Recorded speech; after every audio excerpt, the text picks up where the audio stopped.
Hi, what's happening? This is Byron Scott. I am here with all the legends, and I just want to give a shout out to Scoopy Radio. Be blessed. Lakers legend, Byron Scott. What's up, brother? Man, I'm blessed. I can't complain. Everything's good. What you think of the Lakers' moves this summer? Ooh, I like them. I like them. I love what they did in the offseason. You got to give Rob Pelinka a lot of credit.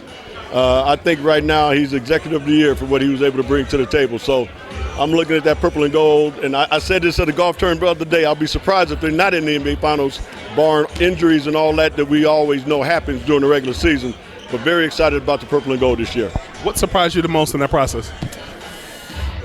In the process of what they've done this summer, the biggest surprise to me was getting Cam Vincent away from Miami. I thought he was going to stay in Miami. The guy proved that he can play this game, plays with a lot of passion, a lot of heart, hell of a defender, can shoot the ball, understands the game extremely well. I was really surprised and very happily surprised that the Lakers was able to pull that one off. Did you ever think in a million years LeBron even thought about retiring? No, I didn't. I think LeBron still got another year or two left in him, and I think he wants to wait till Bronny gets to the NBA as well. So it's going to be interesting to see the next couple of years. But when he talked about it, hinting on it, I didn't have a fear in the world that he was going to leave this year. Your former player, Kyrie Irving, stays in Dallas. Your thoughts? I think Dallas has got a really good team, but I still think it's going to be hard for J. Kidd to kind of figure out how to use Kyrie and Luka together.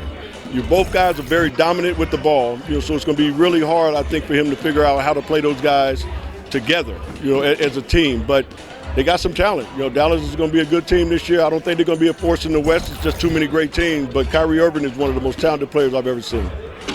Donovan Mitchell and the Cleveland Cavaliers surprised many people in season. This team you coach, the Cavs, what do you like about them going into this season? I like their youth.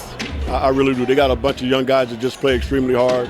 You got a superstar with Donovan Mitchell who can close games out. You got a guy you can give the ball to and say, hey, win it for us. He is a legit superstar, so I think Cleveland's going to be good again this year. You're a golfer. Brevin Knight is a golfer. Steph Curry is a golfer.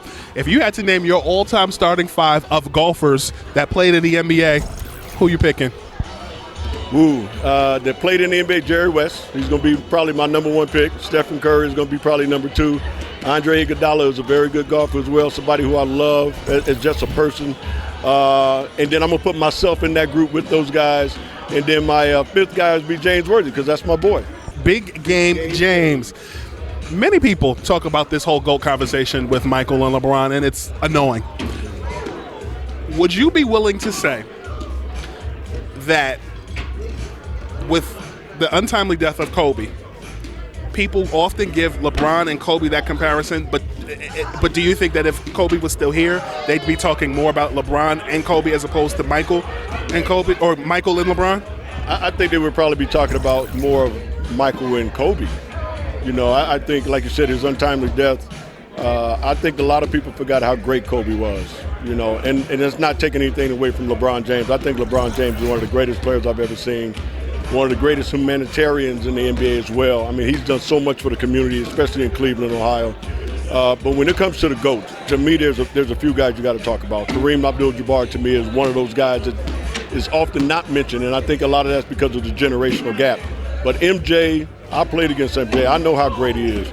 Kobe had that same killer mentality, and LeBron is up there as one of the greatest. But when you talk about the greatest of all time, I think it's kind of hard to really justify who is the greatest because of the eras that they played in. LeBron breaking Kareem's record, scoring record. Kareem is an all-time great. From your perspective, do you think you'll see anybody break LeBron's record? No, I don't. And I think the reason why is because of consistency. LeBron has played 20 years in the NBA, never really been fully hurt. When he gets hurt, he comes right back. He keeps himself in unbelievable condition. He's going to play another year, so I think he's probably going to get to the point where he has over 40,000 points in this league, and I don't think that's going to be broken, especially in our lifetime. Last question. Do you have any aspirations of coaching again? No. Interview's over. That's it. No, I do not. Thank you, brother. My pleasure. My man.